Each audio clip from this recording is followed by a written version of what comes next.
Pourquoi? Parce que quand la Bible dit que l'homme est le chef de la femme, et si nous nous référons à Jésus, qui est le chef de l'homme, qui est la tête de l'Église, comment conçoit-il le rôle de chef? Eh bien, le rôle de chef, entre autres, comporte cette dimension d'accompagnement, de soutien, n'est-ce pas, de défense. L'homme est censé pourvoir aux besoins de son épouse. L'homme est censé s'investir pour le bonheur de son épouse. J'aimerais dire à quelqu'un que Dieu, le Père que nous adorons, c'est un homme qui aime le mariage. Parce que Dieu est d'abord marié avec lui-même. Est-ce que vous remarquez un peu? Quand nous parlons de ces dispensations à Dieu, par rapport à Dieu, la dispensation du Père, du Fils et de l'Esprit, les trois entités là, ce n'est pas la Trinité, mais c'est une seule personne dont les trois sont enchâssés à lui. Et Dieu est marié avec lui-même. Voilà pourquoi la notion de l'unité, même dans le mariage, remonte de Dieu. Maintenant, entrons dans notre vif du sujet. On nous pose la question de savoir, n'est-ce pas cette notion d'aide semblable a-t-elle un sens? Certes, il y a un sens très fondamental que nous devons retenir par rapport à cela. Parce que si ceci n'est pas retenu, voilà pourquoi nous comprenons beaucoup de mariages aujourd'hui font faillite. Dans le mariage, l'homme est aussi appelé à être une aide pour sa femme. Alors qu'à l'origine, étant donné que l'homme a été créé le premier, Dieu avait besoin de chercher la femme pour qu'elle soit l'aide. Et quand la femme est là avec l'homme, ils sont appelés à s'entraider. Et cela étant, nous sommes appelés à répondre à une autre question. Si l'homme est appelé à être l'aide de la femme, alors la question se pose, est-ce qu'un homme qui n'est pas encore né de nouveau peut être une aide pour sa femme? Et nous disons non. Vous avez soif de connaissances. Vous posez des questions qui ont besoin d'éclaircissement à la lumière de la parole. Méditons avec sa fille, des enseignements, des exhortations, des témoignages pour l'édification du peuple de Dieu. Méditons avec sa fille, mariage, famille recomposée, vie sociale. Méditons avec sa fille, une émission qui impacte et qui contribue à ce que nous puissions atteindre cette maturité en Christ, qui est la base de notre appel. Méditons avec sa fille. Vous connaîtrez la vérité et la vérité vous rendra libre. Bonjour ma sœur Safi. J'ai dit shalom à tous les bien-aimés qui ont coutume de méditer avec Safi à la faveur de cette émission. Que la grâce, la paix, la bénédiction du Seigneur Jésus-Christ soient accordées à chacun de vous et à toutes vos familles respectives. Alors, la question qui nous est posée concerne le passage de Genèse, chapitre 2, au 18e verset. Je le lis d'abord. L'Éternel Dieu dit, « Il n'est pas bon que l'homme soit seul. Je lui ferai une aide semblable à lui. » Alors la question qui nous est posée, c'est de savoir si l'inverse de ce passage est concevable. Si l'inverse de ce passage est possible, c'est-à-dire, est-ce que l'homme est censé être une aide semblable pour son épouse? Eh bien, la réponse tout de suite est non. Elle est massive, elle est importante, elle est non. Pourquoi? Pour des raisons que nous allons examiner dans la parole de Dieu. D'abord, nous sommes en Apocalypse, au 11e verset. Chapitre 4, 11e verset, nous lisons, « Tu es digne, notre Seigneur et notre Dieu, de recevoir la gloire et l'honneur et la puissance, car tu as créé toutes choses et c'est par ta volonté qu'elles existent et qu'elles ont été créées. » Ce passage nous révèle que Dieu est le créateur de toutes choses. C'est aussi Dieu qui a ordonnancé toutes choses. C'est très important. Dieu n'a pas simplement créé toutes choses, mais c'est lui qui les a ordonnancées. C'est-à-dire que c'est Dieu qui a assigné à chaque être, à chaque objet, son rôle, sa place dans la création. Donc, c'est Dieu qui, dès le départ, nous venons de le lire en Genèse chapitre 2, verset 18, c'est Dieu qui, dès le départ, crée l'homme à son image, et la Bible précise, d'ailleurs, nous aurions pu lire plus haut, l'Éternel créa l'homme à son image, il le créa homme et femme, il le créa à l'image de Dieu. Donc, c'est Dieu qui, par sa volonté, différencie les deux êtres. Il en crée un de sexe mâle et l'autre de sexe femelle. Et c'est Dieu qui, dès le départ, c'est très important, c'est Dieu qui, dès le départ, dit « Il n'est pas bon que l'homme soit seul.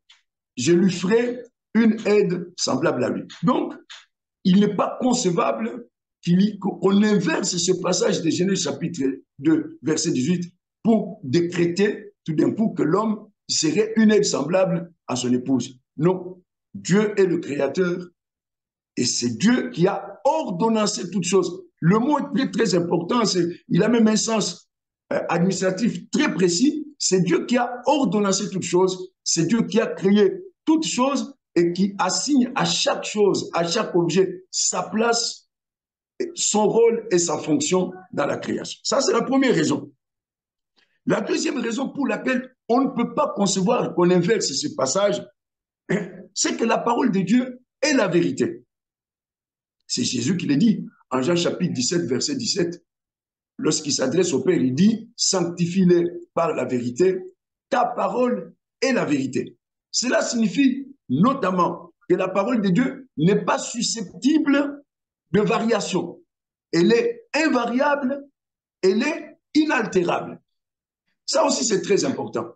Parce qu'il y a une tendance plus ou moins généralisée aujourd'hui dans les milieux chrétiens où on prend la parole de Dieu à la légère, on se dit, bon, ça a été dit par le Seigneur, mais on ne peut pas ajouter des mais là où Dieu a parlé. Il n'y a pas lieu d'ajouter des mais. Tout ce qu'on essaie d'ajouter, c'est du charnel, c'est du démoniaque. Le premier à avoir contesté la parole de Dieu a été Satan. Le premier à avoir ajouté un mais à la parole de Dieu a été Satan. Et nous savons quelles conséquences incalculables que tout cela a eu. D'abord pour le premier couple et pour l'humanité tout entière. Donc, pour cette raison-là, parce que la parole de Dieu est la vérité, parce qu'elle est fondamentalement invariable, fondamentalement inaltérable, eh bien, on n'a pas le droit d'inverser Genèse chapitre 2, verset 18, où Dieu déclare « Il n'est pas bon que l'homme soit seul, je lui ferai une aide semblable à lui ». Eh bien, l'inverse de ce passage n'est pas concevable simplement parce que la parole de Dieu est la vérité. D'ailleurs, si nous consultons la parole de Dieu dans la première épître que Paul adresse aux Corinthiens, au 11e chapitre, il dit, je l'ai lu rapidement, le 2e verset, « J'ai voulu de ce que vous souvenez à tous égards, vous vous souvenez de moi à tous égards, et de ce que vous retenez mes instructions telles que je vous les ai données. » C'est très important. Il loue les Corinthiens parce qu'ils se souvenaient de lui et parce qu'ils avaient gardé ses instructions, dont la parole de Dieu est communiquée au peuple sous forme d'instructions. Il ajoute au verset 3, « Je veux cependant que vous sachiez que Christ est le chef de tout homme, que l'homme est le chef de la femme et que Dieu est le chef de Christ. » C'est important. La parole de Dieu nous révèle une hiérarchie qu'il faut respecter. N'est-ce pas? Christ est le chef de tout homme, l'homme est le chef de la femme, et Dieu lui-même est le chef de Christ. Même chapitre, premier épître aux Corinthiens, chapitre 11, à partir du 7e verset jusqu'au 9e, cette fois, il écrit, « L'homme ne doit pas se couvrir la tête, puisqu'il est l'image et la gloire de Dieu, tandis que la femme est la gloire de l'homme. » Nous sommes en train de répondre à notre question cruciale d'aujourd'hui. Genèse, chapitre 2, verset 18, est-il susceptible d'être inversé? Est-il concevable que l'homme soit considéré comme une aide semblable à la femme, à sa femme notamment? Je répète ça, non. Pour cette raison que nous sommes en train de lire dans la parole de Dieu, 1 Corinthiens chapitre 11, 7e verset, l'homme ne doit pas se couvrir la tête puisqu'il est l'image et la gloire de Dieu, tandis que la femme est la gloire de l'homme. En effet, l'homme n'a pas été tiré de la femme, mais la femme a été tirée de l'homme. L'homme n'a pas été créé à cause de la femme, mais la femme a été créée à cause de l'homme. L'homme n'a pas été créé à cause de la femme, c'est plutôt la femme qui a été créée à cause de l'homme. Ça, c'est la vérité. En tout cas, pour tous ceux qui se soumettent à Dieu, pour tous ceux qui acceptent sa parole comme l'autorité qui gouverne la vie, comme le fondement de la foi et de la conduite, il n'y a pas de discussion possible. Il n'est pas concevable, n'est-ce pas, d'inverser Genèse chapitre 2, verset 18. La troisième raison tout aussi importante pour laquelle le non est massif à cette question qui a été posée précédemment, nous la trouvons dans la deuxième épître que Paul adresse à Timothée au chapitre 3, bien connu, au verset 16, où la Bible nous dit « Toute écriture est inspirée de Dieu et toute écriture est utile pour enseigner, pour convaincre, pour corriger et pour instruire dans la justice. » Et ça aussi, c'est important de le dire. Nous sommes à une époque où l'Église de Christ dans le monde, enfin, je parle de la chrétienté, hein, de cette masse de tous ces hommes et toutes ces femmes qui se prévalent du nom de Jésus à tort ou à travers, eh bien, la chrétienté est devenue trop poreuse, n'est-ce pas, aux influences du monde. Mais la Bible nous enseigne ici que c'est l'Écriture qui fonde la conviction du véritable croyant. C'est l'Écriture qui fonde la conviction de l'Église et la conviction de chacun de ses membres. Donc, c'est l'Écriture qui est censée gouverner l'Église de Dieu et gouverner la vie des hommes et des femmes qui invoquent le nom du Seigneur. Et il est écrit ici que c'est toute Écriture qui est inspirée de Dieu et c'est l'Écriture qui a la vertu, n'est-ce pas, de nous enseigner la volonté de Dieu, de nous convaincre quant à cette volonté de Dieu, de nous corriger lorsque nous nous sommes écartés ou éloignés de cette volonté de Dieu et de nous instruire dans la justice. Donc, il est inconcevable que l'on inverse ce verset de Genèse chapitre 2, verset 18, pour la simple raison que c'est l'Écriture de Dieu. C'est elle qui fonde notre conviction. Nous n'avons pas à nous laisser, n'est-ce pas, conduire par les idéologies et les philosophies ambiantes. Malheureusement, dans beaucoup de milieux, c'est ce qu'on a coutume de faire. On se laisse embarquer par toutes ces idéologies, toutes ces philosophies, les idéologies genre sur la parité ou les idéologies dont on entend parler aujourd'hui sur la tendance à effacer les genres. Dire, écoutez, il n'y a pas de genre, l'homme et la femme, bien, on peut naître homme et finir sa vie comme femme, et l'inverse est possible. Eh bien, dans la Bible, cela n'est pas possible. En Genèse chapitre 2, verset 18, c'est Dieu qui parle, c'est Dieu qui ordonnance les choses, et il dit, il n'est pas bon que l'homme soit seul, je lui ferai une aide semblable à lui. Et la quatrième et dernière raison pour laquelle nous disons non à cette question que nous avons posée, est-ce qu'il est possible que l'on inverse, n'est-ce pas, l'ordre en Genèse du chapitre 2, verset 18, que l'homme devienne une aide semblable à son épouse? Eh bien, nous disons non, simplement pourquoi? Parce que en Hébreu chapitre 13, au 8e et 9e verset, 8e d'abord, il y est écrit que Jésus-Christ est le même hier, aujourd'hui et éternellement. Et au 9e verset, il nous est dit, ne vous laissez pas entraîner par les doctrines étrangères et diverses, car il est bon que le cœur soit affermi par la grâce et non par des aliments qui n'ont servi de rien à ceux qui s'y sont adonnés.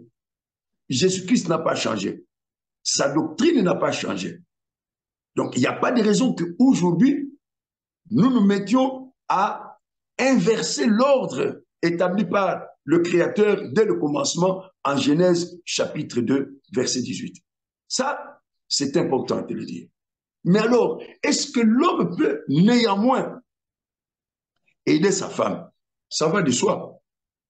Ça va de soi. Pourquoi? Parce que quand la Bible dit que l'homme est le chef de la femme, et si nous nous référons à Jésus, qui est le chef de l'homme, qui est la tête de l'Église, comment conçoit-il le rôle de chef? Eh bien, le rôle de chef, entre autres, comporte cette dimension d'accompagnement, de soutien, n'est-ce pas, de défense. L'homme est censé pourvoir aux besoins de son épouse. L'homme est censé s'investir pour le bonheur de son épouse. Même si on ne peut pas aller jusqu'à décréter que l'homme devient semblable, ou plutôt une aide semblable à son épouse, parce que c'est là la parole de Dieu tout entière s'y oppose, néanmoins, parce que cet homme est le chef de la femme, et parce que d'après la conception biblique du chef, le chef est censé aider la personne sur laquelle il a été établi pour l'épanouissement et le bonheur de cette personne. Eh bien, il est concevable qu'un enfant de Dieu, un homme né de nouveau, n'est-ce pas, aide son épouse du mieux qu'il peut en vue de l'épanouissement, du bonheur, n'est-ce pas, et de la joie de celle-ci. D'ailleurs, il y a une disposition générale, c'est la disposition de la charité. Quand nous lisons la première épître aux Corinthiens, chapitre 13, eh bien, cette disposition générale, applicable à l'ensemble du peuple de Dieu, doit inciter le mari chrétien, n'est-ce pas, à s'investir davantage pour le bonheur de son épouse, à l'aider du mieux qu'il peut, je dis bien à l'aider du mieux qu'il peut en vue du bonheur, de l'épanouissement et de la joie de sa femme. Et nous lisons d'ailleurs en Actes chapitre 20, la Bible nous dit qu'il y a plus de bonheur à donner qu'à recevoir. C'est aussi une disposition générale qui est applicable à tous, au mari comme à l'épouse. Et si un mari chrétien, un homme véritablement né de nouveau, vit selon ce principe-là, il devrait s'investir du mieux qu'il peut pour l'épanouissement et le bonheur de son épouse. Mais cela reste valable sans qu'on puisse aller jusqu'à décréter que l'homme serait une aide semblable à son mari. Voilà la conclusion que nous pouvons tirer à ce message. Il ne faut pas concevoir l'idée de l'homme et le chef de la femme, n'est-ce pas, à la manière du monde où le chef est là, il ne fait rien, il croise les bras et son épouse est une sorte d'esclave, n'est-ce pas, qui s'investit, qui est au petit soin avec son mari. Non, l'homme est le chef de la femme. Et bien sûr, nous nous référons à l'exemple biblique de Jésus qui est la tête et le chef de l'Église. Nous savons qu'il s'est donné lui-même en vue du bonheur de son Église. Et la Bible nous dit, dans l'épître aux Éphésiens au chapitre 5, que c'est comme ça que l'homme naît de nouveau, c'est comme ça que l'homme chrétien, le mari chrétien, devrait aimer son épouse, c'est-à-dire se donner, je le répète parce que c'est tellement important, se donner du mieux qu'il peut, saisir toutes les occasions qui se présentent à lui, n'est-ce pas, pour s'investir en vue du bonheur et de l'épanouissement de son épouse. Voilà ce que nous pouvions dire par rapport à cette question cruciale. Est-ce que Genèse, chapitre 2, verset 18, est susceptible d'être inversé? Est-ce qu'on peut décréter aujourd'hui que autant Dieu avait dit, il n'est pas bon que l'homme soit seul, je lui ferai une aide semblable à lui. Est-ce qu'on peut tout d'un coup décréter qu'aujourd'hui, le mari chrétien né de nouveau serait devenu lui aussi une aide semblable à son épouse? Eh bien, on n'a pas le droit de le dire, on n'a pas le droit de le faire. Que Dieu, fondamentalement, un homme né de nouveau, un authentique enfant de Dieu, un homme guidé, habité d'abord par la charité et guidé par celle-ci dans ses relations avec ses semblables, en particulier avec son épouse, cet homme-là est fondamentalement un être serviable. Sans qu'on aille jusqu'à décréter que l'homme est devenu une aide semblable à son épouse, néanmoins, si on se réfère à ce que j'ai appelé les dispositions générales, c'est-à-dire la règle de la charité, tu aimeras ton prochain comme toi-même. Et encore, il y a plus de bonheur à donner qu'à recevoir. Et encore, la charité ne s'occupe pas de ses propres intérêts, elle s'occupe des intérêts de l'autre. Si un homme respecte ces dispositions-là, un enfant de Dieu, un authentique enfant de Dieu, ça doit être fondamentalement un mari très serviable à l'égard de son épouse. Alors, dans quel domaine il peut être utile à son épouse? Dans quel domaine il peut fournir de l'aide à son épouse? Ça dépend de chaque couple. Dans quel domaine je peux, concrètement, en tant que mari chrétien, fournir une aide à mon épouse? Eh bien, il faut d'abord que je sois attentif à ses besoins. Que j'ouvre grandement mes yeux et mes oreilles et mon cœur pour déjà être attentif à la vie de mon épouse, attentif à ses besoins. Beaucoup ne se rendent pas compte des besoins de leurs époux simplement parce qu'ils ne les regardent pas beaucoup. Ils ne les considèrent pas beaucoup. Je ne parle pas de regarder comment il s'est habillé, comment, n'est-ce pas, il s'est fait faire sa coiffure, les ongles et tout le reste. Ça aussi, ce n'est pas à négliger. Mais regarder signifie être attentif à la vie de l'autre, à ses souhaits, à ses désirs, n'est-ce pas, y compris à ses hobbies. Hein? il peut y avoir des choses qu'elle aime et d'autres qu'elle n'aime pas. Il y a des désirs qu'elle exprime, d'autres qu'elle a du mal à exprimer, qu'on peut deviner. Quand on est vraiment attentif à quelqu'un, on peut arriver à deviner même ce qu'il a dans son cœur, et ce qu'il n'ose pas, ce qu'il n'arrive pas à exprimer. Donc, si je me résume sur ce point-là, l'homme chrétien, un enfant de Dieu, né de nouveau, qui connaît la valeur de la charité, qui lui-même est au bénéfice de l'amour de Dieu, parce que c'est l'amour de Dieu qui nous a tous sauvés, et qui sait que ce que Dieu a fait pour nous, il attend que nous le fassions pour les autres, pour le prochain, et qui sait que son épouse, c'est le plus proche de tous ses autres prochains, eh bien cet homme-là est fondamentalement serviable. C'est un homme serviable. Ce n'est pas un capricieux, ce n'est pas, je cherche le mot, un égoïste. Non, un chrétien, c'est un homme porté vers l'autre.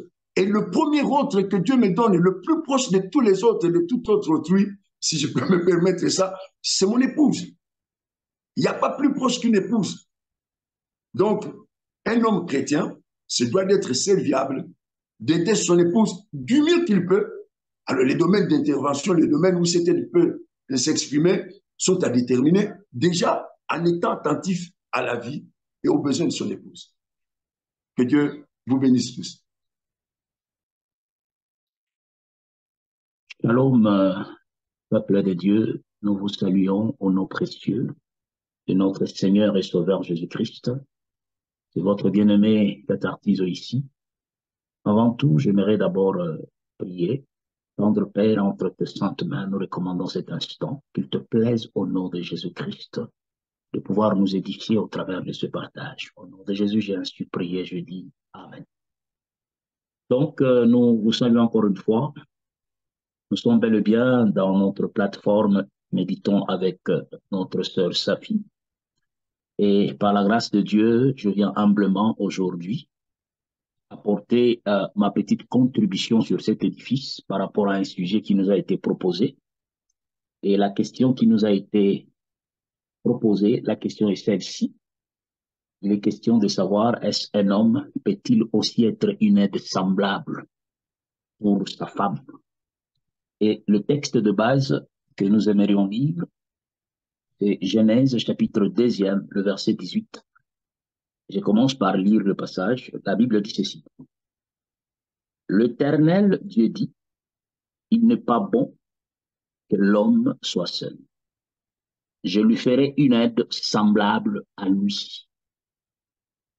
Partant déjà de cette écriture, j'ose croire que nous aimerions, à titre d'introduction, dire que l'homme dont nous parlons ici, qui n'est pas, comme j'ai l'habitude de dire, a changé le vocabulaire de Dieu, vous comprendrez que Dieu, quand il le créait, il s'est présenté comme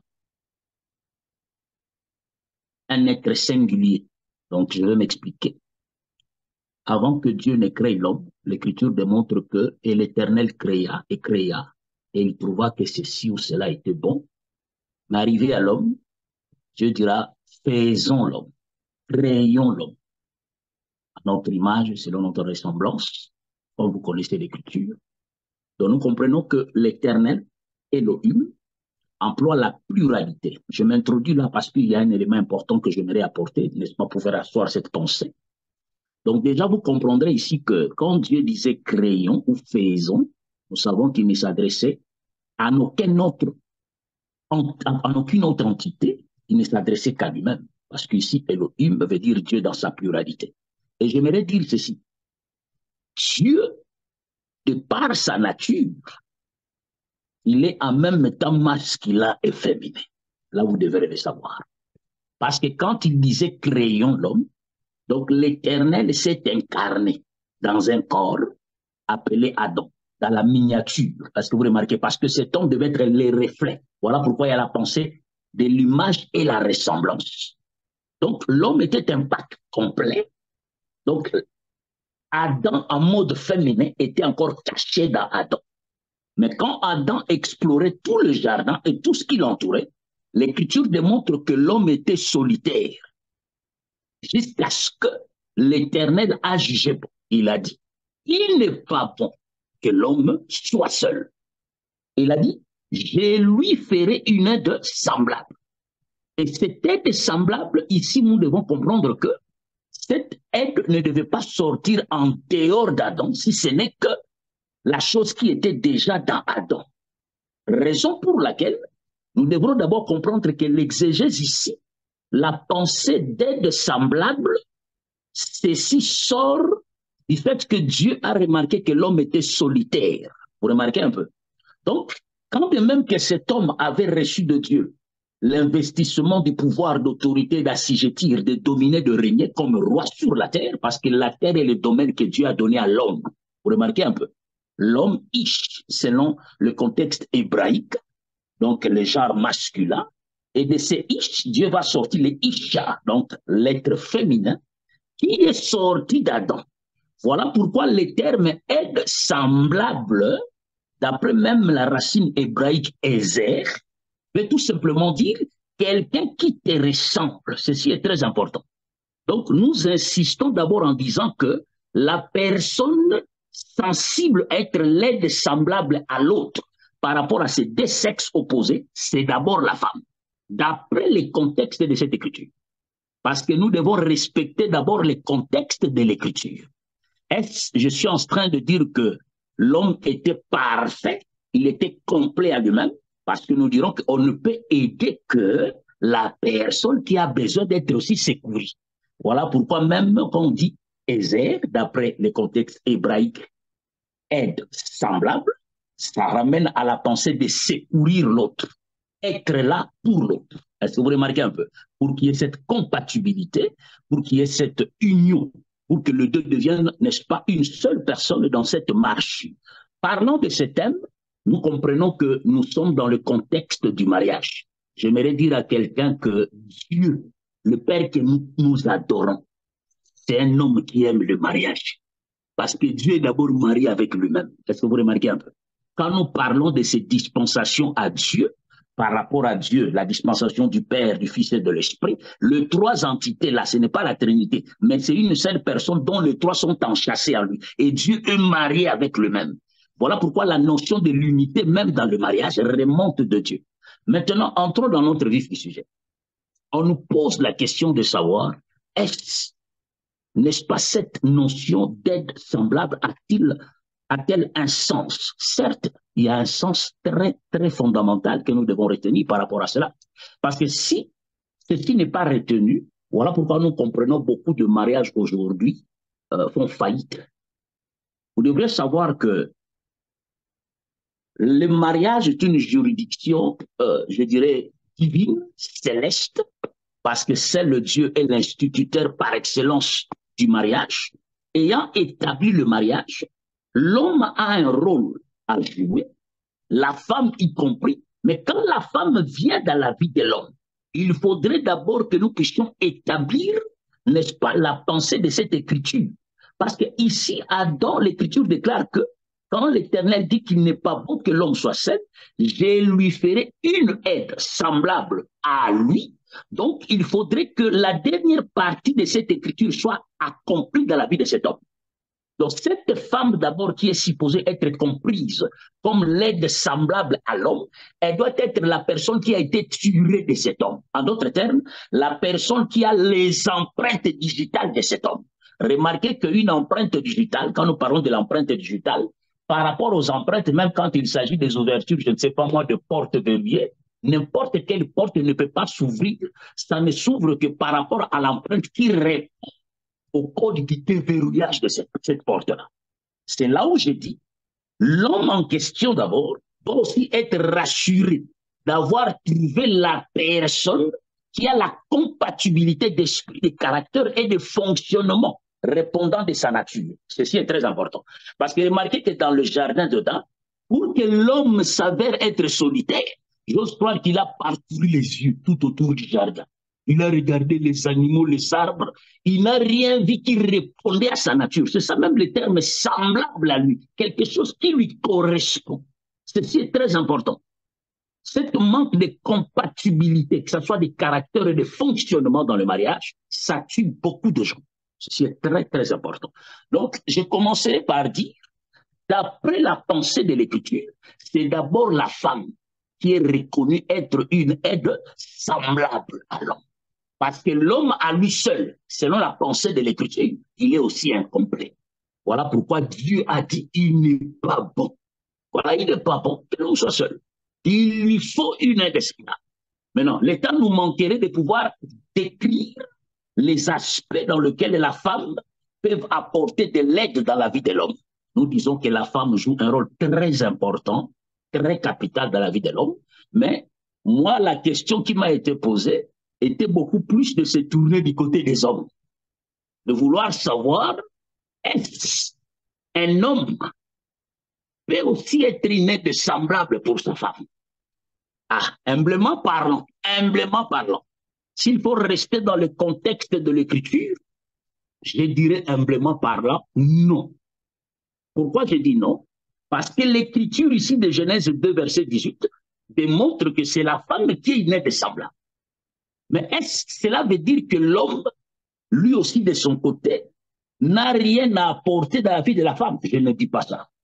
Voilà pourquoi j'aimerais encore lire quelques autres écritures pour pouvoir démontrer ce que l'homme est supposé apporter dans la vie de la femme. Ceci est très important. Lisons d'abord Éphésiens chapitre 5, le verset, je crois, 25. Je sais que je n'ai pas assez de minutes. Voilà. Éphésiens chapitre 5, le verset 25. J'ai lu la parole du Seigneur. La Bible dit ceci.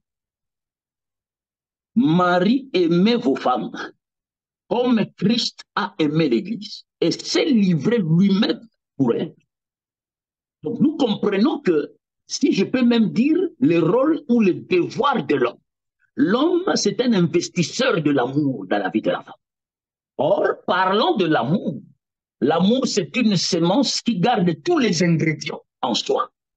Vous remarquez un peu?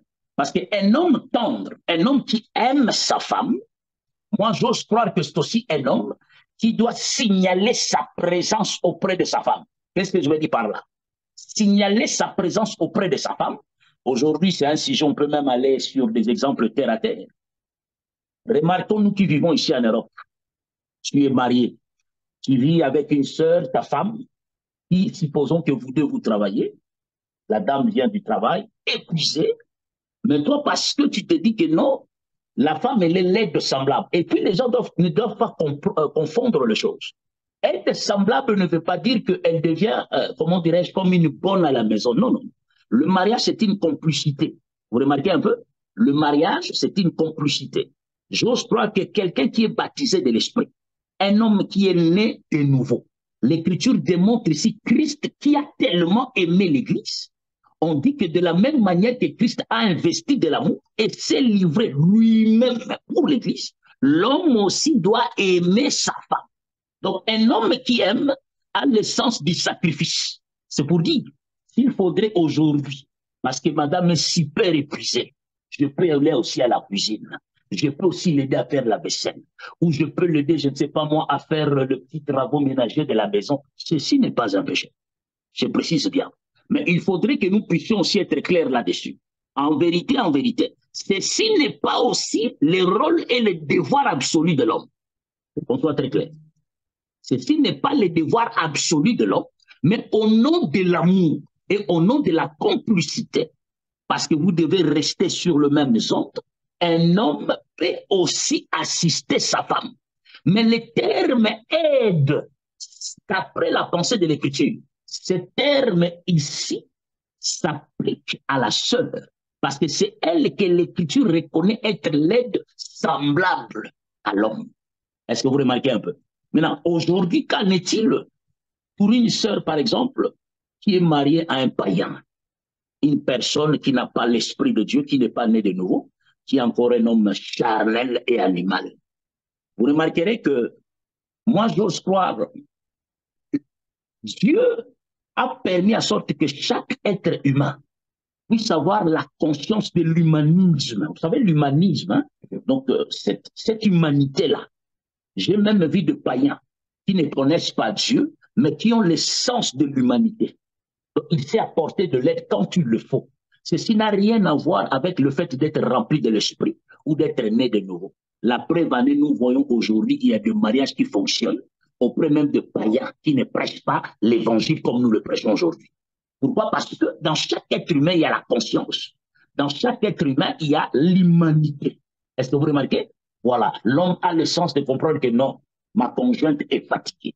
Ma conjointe est dans un état où elle ne peut absolument rien faire. Et ceci ne serait pas un péché pour moi de venir la porter une assistance. Ceci n'est pas non plus un péché. Donc ceci n'a rien à voir avec le fait d'être rempli de l'esprit ou le fait de ne pas être rempli de l'esprit. Certes, nous qui sommes nés de nouveau, avec l'esprit de Dieu qui habite en nous, qui chasse l'animosité en nous, l'esprit de Dieu rattrape notre conscience afin de rester toujours sur le droit chemin. Vous remarquez un peu. Donc, moi, humblement, je dirais que est-ce un homme peut-il lui aussi, à son tour, être un aigle semblable? Je dirais au contraire, d'après les termes bibliques, l'homme, selon les Écritures, est appelé à investir de l'amour. Or, dans l'amour, il y a de l'aide. Dans l'amour, il y a l'assistance. Dans l'amour, il y a tout. Il y a tout. Il y a absolument tout. Et la femme, elle, répond à cet amour par sa soumission, par sa façon de pouvoir se dédier à son homme, par sa façon de pouvoir être présent. Moi, j'aurais bel et bien voulu m'asseoir sur les aspects de l'assistance dans le contexte de l'aide que la femme est supposée être pour son homme. Cette aide semblable-là. Mais malheureusement, ceci n'est pas mon sujet. Donc, comme je n'ai pas assez de temps, j'aimerais encore lire une écriture, si vous me permettez, parce que moi, j'aime beaucoup parler avec les écritures. 1 Corinthiens chapitre 7, le verset 3e. Écoutez ce que dit l'écriture. Il dit ceci. Que le mari rende à sa femme ce qu'il lui doit et que la femme agisse de même envers son mari. Certes, d'après le contexte de cette écriture, Paul est en train de parler à ce qui concerne le fait de ne pas retenir ton corps par rapport, n'est-ce pas, à tout ce qui est conjugal, etc. Mais le verset 3e ici, moi, j'ose croire que Paul est en train de mettre en avance le devoir dans un couple. Donc, nous remarquons que l'homme aussi a des devoirs, parce qu'il dit que le mari rende à sa femme ce qu'il lui doit. On dit doit, donc il y a un devoir, c'est un devoir. Et on dit, et que la femme agisse de même envers son mari. Dans ces devoirs, il y a tout. Le lit conjugal, il n'y a pas que ça, parce qu'il n'y a pas que ça dans le mariage. Donc, l'homme a aussi des devoirs envers la femme. Vous remarquez? Le devoir moral, psychologique, financier, etc. On peut le citer, la liste sera longue. Donc, écoutez-moi bien, mes frères bien-aimés dans le Seigneur, vous qui êtes mariés, nous qui sommes mariés, nous devons savoir que le mariage est un domaine où il n'y a pas simplement les aspects de la spiritualité. Parce que vous vivez charnellement avec une sœur, quand bien même que l'Esprit de Dieu est en toi. Parce que si cela n'était pas le cas, j'ose croire qu'on ne parlerait pas aujourd'hui de divorce, même parmi les chrétiens. C'est parce qu'il y a de ces aspects que nous négligeons. Ceci est très, très important. J'aimerais marteler là-dessus. Un homme doit être tendre envers sa femme. Parmi tes devoirs, c'est investir l'amour, la douceur, être romantique. Et dans tout cela, cela te pousserait même. Je ne vois pas un péché. Si un matin, tu te dis, ah, j'aimerais faire une surprise à ma femme aujourd'hui. Tu te lèves un peu très tôt. C'est toi qui fais le déjeuner. Tu l'amènes à la chambre. Est-ce que cela fait de toi? Est-ce que cela diminue l'autorité d'homme en toi? Non. Vous remarquez, tout ceci, ça fait partie de l'amour que l'homme a auprès de sa femme. Mais s'il faudrait répondre selon la parole, c'est la seule qui est reconnue être une aide semblable d'après les Écritures. Ça, c'est de l'absolu. C'est comme ça. Les Écritures les présentent ainsi. C'est elle qui est l'aide semblable. C'est pour dire, elle est présente dans la vie de cet homme, l'accompagnant durant cette aventure de l'amour, du mariage, durant leur pèlerinage sur terre, jusqu'à ce que Dieu va les rappeler dans sa présence. Et dans les aspects de cette aide semblable-là, c'est parce qu'on ne m'a pas autorisé d'en parler. Parce que je sens en moi un feu qui bouillonne dans mon cœur, qui me pousse à parler de ça. Parce que là, il y a beaucoup de choses à dire. Tellement beaucoup de choses à dire. Mais retenons une chose avant que je n'aille chuter. J'aimerais dire ceci. C'est vrai que c'est un sujet très, très, très pertinent. Et je bénis le Seigneur pour l'inspiration qu'a eu notre sœur par rapport à ces sujets. Je crois que par la grâce de Dieu, prochainement, nous reviendrons encore pour enrichir d'autres choses qu'on n'a pas eu le temps de parler. Il y a de sérieux problèmes dans des couples aujourd'hui.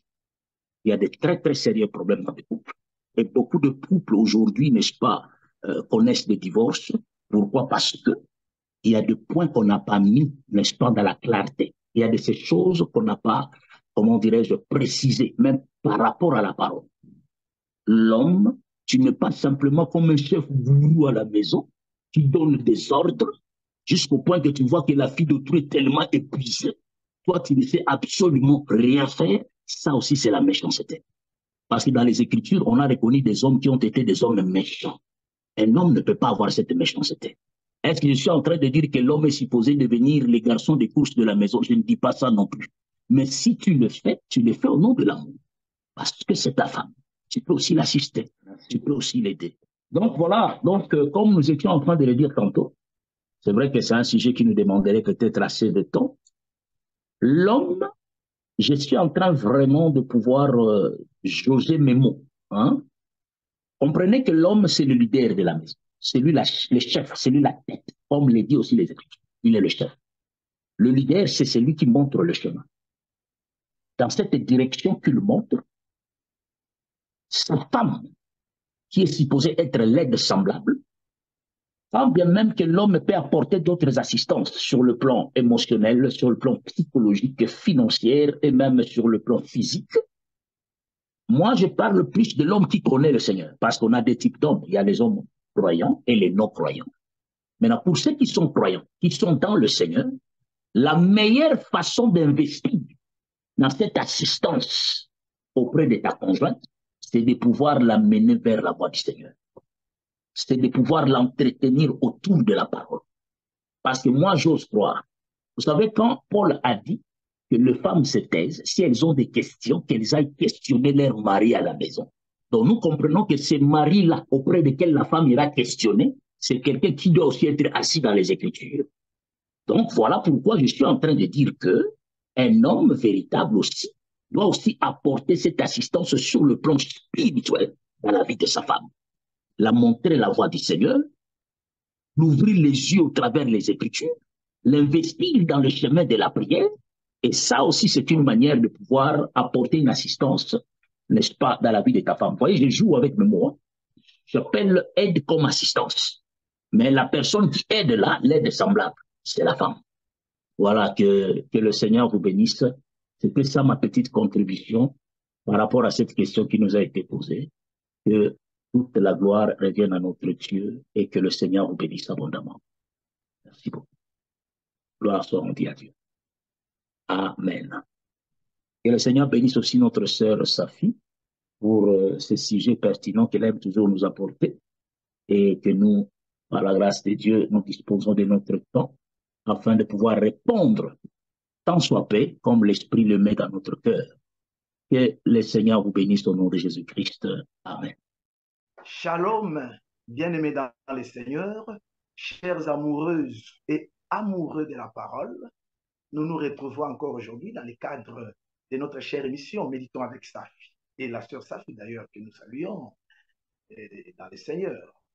Eh bien, aujourd'hui, nous allons aborder un thème qui est très important. L'homme doit-il être une aide pour son épouse? C'est très important d'aborder ce thème, vous savez, parce que je vous dirais que toute la Bible, il n'est question que du mariage. Toute la Bible. Vous voyez, même quand Dieu est créé, hein, quand il crée le ciel, il crée la terre, c'était un homme et sa femme. Quand il crée le soleil, il crée la lune, c'était toujours une préfiguration du mariage. Eh bien, nous allons aborder cette question parce que presque tout le monde connaît les passages de Genèse chapitre 2, verset 18. J'aimerais lire cela avec vous. Genèse chapitre 2, verset 18. L'Éternel Dieu dit, « Il n'est pas bon que l'homme soit seul. Je lui ferai une aide semblable à lui. » Alors, en lisant cette écriture, nous voyons que l'Éternel Dieu se propose de faire une aide semblable à l'homme. Alors, la question qui se pose, la première, le verset que nous venons de lire a fait mention de l'aide. Cela était-il à sens unique? C'est-à-dire que c'est seulement la femme qui est l'aide ou qui doit être l'aide de l'homme ou qu'il y aurait une réciprocité? Eh bien, nous répondons de la manière suivante.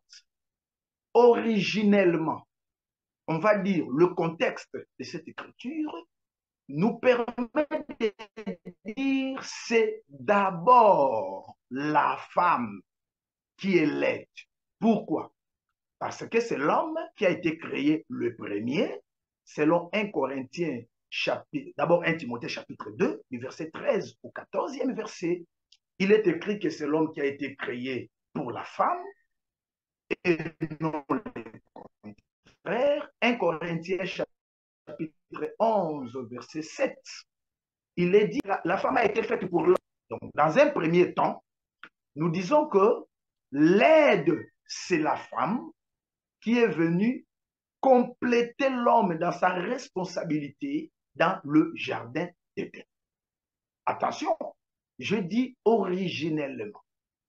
Mais attention, lorsque la femme vient, lorsque l'homme et la femme deviennent un, c'est là où nous avons la notion de la réciprocité, c'est-à-dire la complémentarité. L'homme a aussi le devoir d'être une aide pour sa femme. Pourquoi?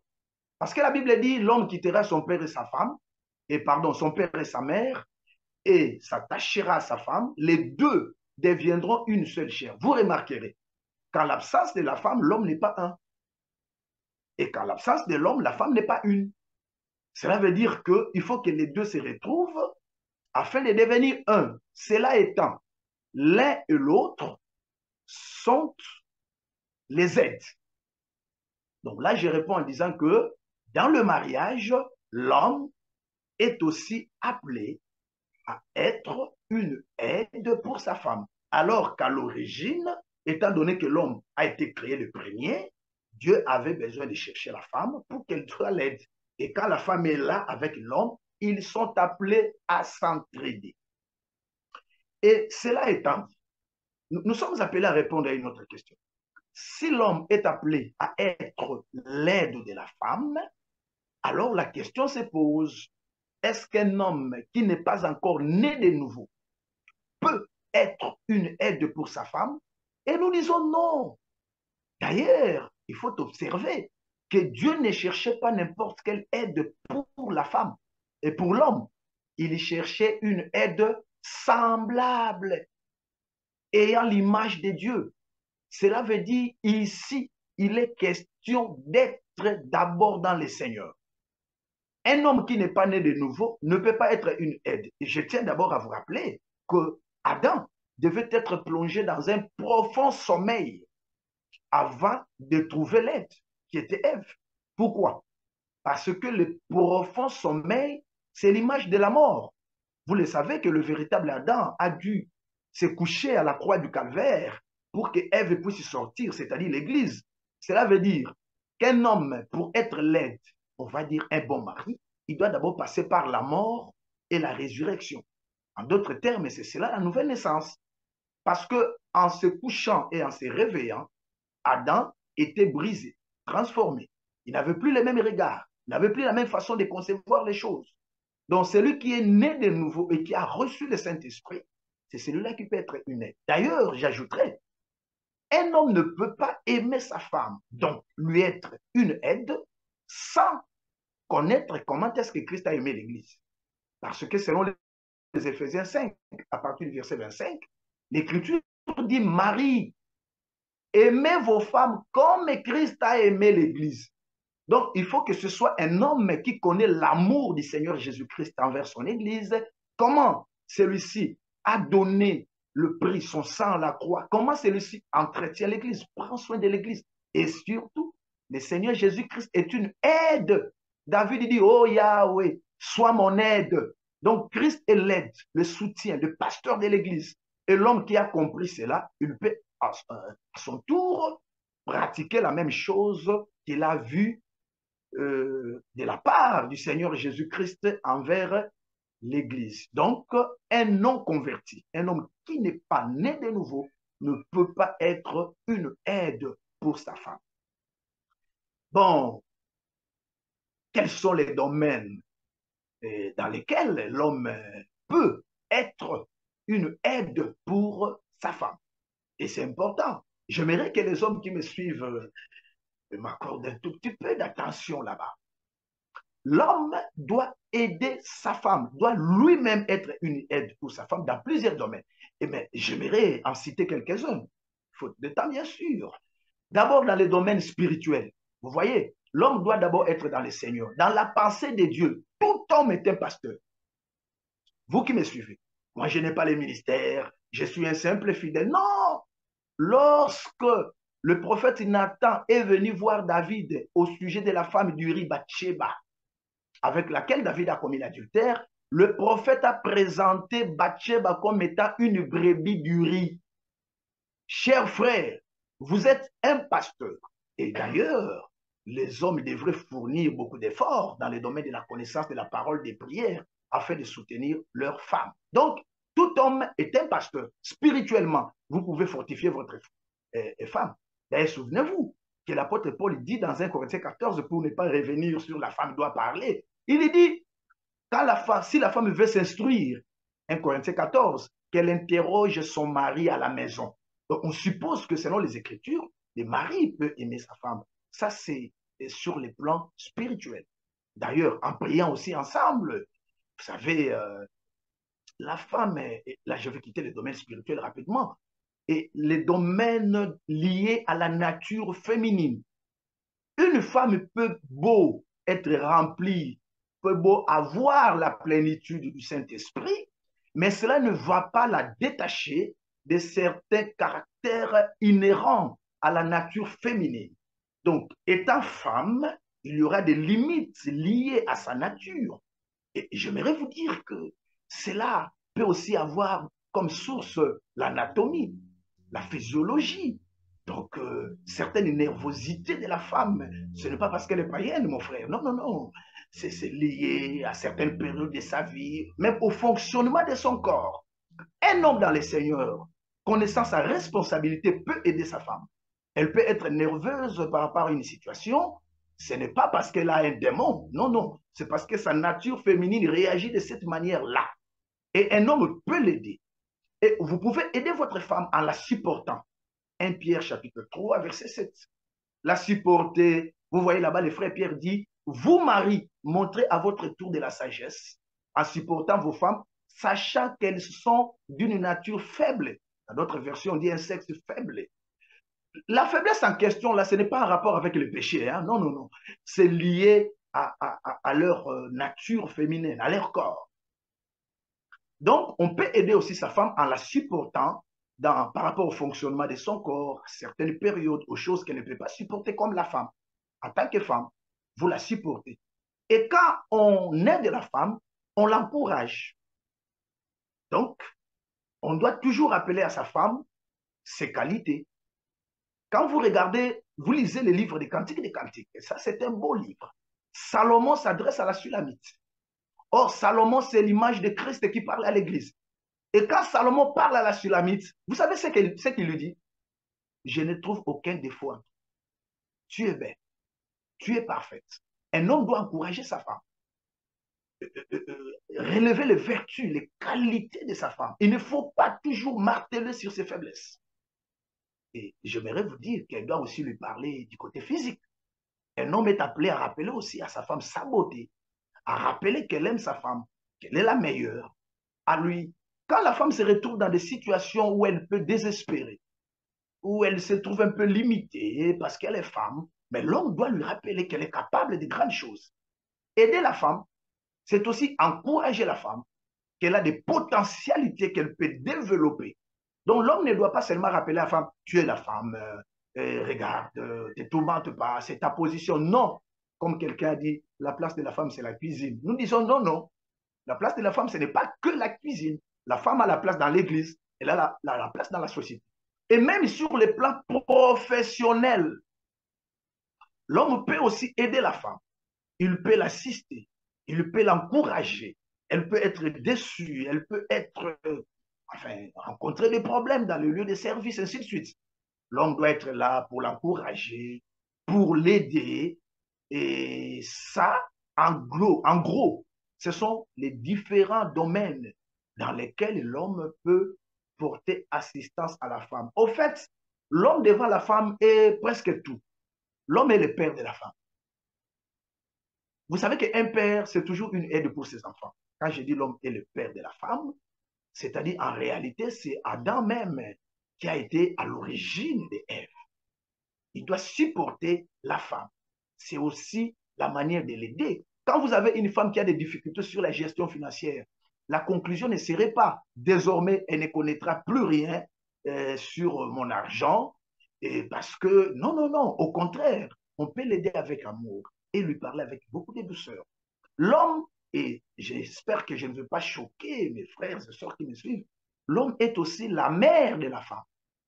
Parce que Adam, dans les jardins, vous voyez, quand Dieu avait percé sa côte, c'était toute une maternité. C'est ce qui s'est passé à la croix. Quand Jésus a été percé, il y a eu de l'eau et du sang, c'est la maternité. Donc, vous voyez, l'homme, c'est tout. L'homme, c'est le repos même de la femme. Donc, la femme doit savoir que si, en dehors du foyer, on ne croit pas en elle, on la méprise, mais il y a quelqu'un qui lui dit, tu es capable, vas-y, tu es forte, Dieu peut t'utiliser, le monde a besoin de toi. Donc, voilà, et je vais vous dire que tout cela se résume dans l'amour.